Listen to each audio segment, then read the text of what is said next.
गांव के किनारे एक छोटा सा घर था। उस घर में राहुल नाम का एक गरीब लड़का अपनी माँ के साथ रहता था।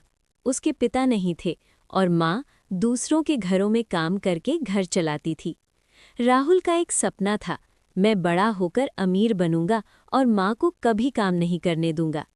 लेकिन हालात ऐसे थे कि 2 वक्त की रोटी भी मुश्किल से मिलती थी। एक दिन राहुल जंगल की तरफ लकड़ियां बटोरने गया। चलते चलते उसे एक बहुत पुराना बड़ा सा पेड़ दिखा। उस पेड़ के नीचे एक बूढ़ा बाबा बैठे थे।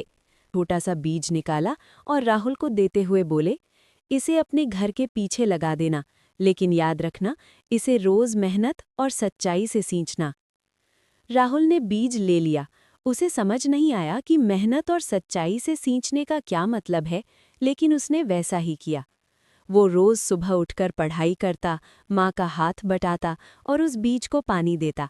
गांव के लोग उसका मजाक उड़ाते, अरे राहुल, क्या उस छोटे से बीज से सोना उगेगा? राहुल बस मुस्कुरा देता। कुछ महीनों बाद वो बीज एक बड़े पेड़ में बदल गया। लेकिन वो कोई जादुई सोने का पेड़ नहीं था, वो आम का पेड़ था, मीठे रसीले आमों से भरा हुआ। राहुल ने उन आमों को बाजार में बेचना शुरू किया। धीरे धीरे उसकी कमाई बढ़ने लगी। उसने और पेड़ लगाए। कुछ सालों में उसका छोटा सा बगीचा एक बड़े बाग में बदल गया। राहुल अब गांव का सबसे मेहनती और सफल किसान बन चुका था। उसने अपनी माँ के लिए पक्का घर बनवाया और कहा, माँ, अब तुम्हें काम करने की जरूरत नहीं है। एक दिन वो उसी पुराने पेड़ के पास गया, लेकिन वहां कोई बाबा नहीं थे। उसे समझ